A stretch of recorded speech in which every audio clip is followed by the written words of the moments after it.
একাত্তরের এই মহান বিজয়ক্ষণে হৃদয় ভেঙে যায় জুলাই বিপ্লবের শহীদ পরিবারের।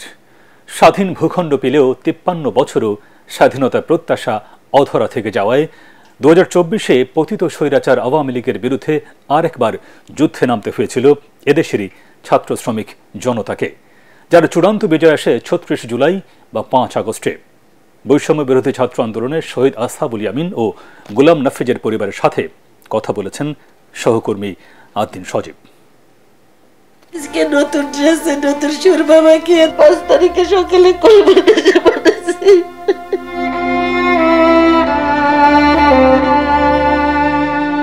এই ছবির ভার সইবার সাধ্য আছে কার?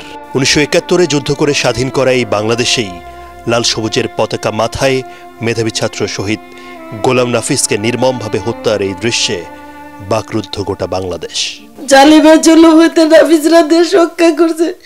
এই ছবিটা যখন দেখি তখন মনে হয় কেন আল্লাহ আমাকে বাঁচায় রাখলে। জুলাই বিপ্লবে শহীদ নাফিজের বাবা মায়ের কাছে 71 মহান, কিন্তু 24-এর গণ অভ্যুত্থান গর্ব আর বহুল প্রত্যাশার। আন্তর্জাতিক ট্রাইব্যুনাল মামলা হয়েছে, সে মামলাটা যেন সঠিকভাবে বিচার পাই। আপনাদের কাছে আমরা একটাই চাওয়া, নাফিজ ফারামগীর গেছে, নাফিজের নামে যেন ফারামগীরের চত্বরটা হয়। যার শুরুটা কোটা থেকে, শেষটা এক দফার আন্দোলনে, স্বৈরশাসক শেখ হাসিনার পতনে। এই বিপ্লবে শহীদ আবু সাইদ, মুগ্ধ, নাফিসের মতো যাদের চোখ বন্ধ করে মনে করা যায় তাদের অন্যতম আসহাবুল ইয়ামিন। সাজোয়াজান থেকে ছাত্র জনতার উপর পুলিশ নির্বিচার গুলি চালালে জীবন বাজি রেখে তাদের থামাতে চায় এই বীর যোদ্ধা। এরপর যা হয় তা জুলাইয়ের নির্মম ইতিহাস। সংশ্লিষ্ট পুলিশের নিচের থেকে উপর পর্যন্ত আমি মনে করি যে হাতে গোনা হয়তো 2-1 জনকে গ্রেপ্তার করা হয়েছে। তারা সবাই বর্তমানে বাংলাদেশে আছে, তারা সবাই এর সঙ্গে জড়িত, সবাই জড়িত, কোনো রকমের সন্দেহ নাই। আওয়ামী দুঃশাসন, দুর্নীতি, গণতন্ত্র হত্যা, বিচার বহির্ভূত হত্যাকাণ্ড সহ রাষ্ট্রের প্রায় সব প্রতিষ্ঠান ধ্বংসের ক্ষোভে বিক্ষুব্ধ জনগণের কাছে 36 জুলাই তাই আরেক স্বাধীনতা। কিন্তু পূরণ হবে তো অভ্যুত্থানের প্রত্যাশা?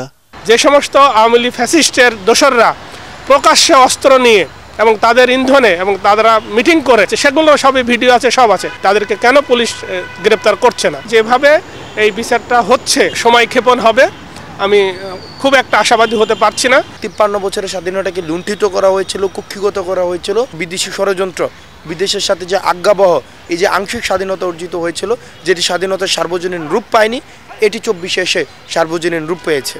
বৈষম্য বিরোধী ছাত্র আন্দোলনে নেতৃত্ব দেয়া এই শীর্ষ নেতা জানান, জুলাই বিপ্লবের 2000 শহীদ এবং 22,000-এরও বেশি আহতের রক্তে অর্জিত 24-এর বিজয় জীবন দিয়ে হলেও ধরে রাখবে এই প্রজন্ম।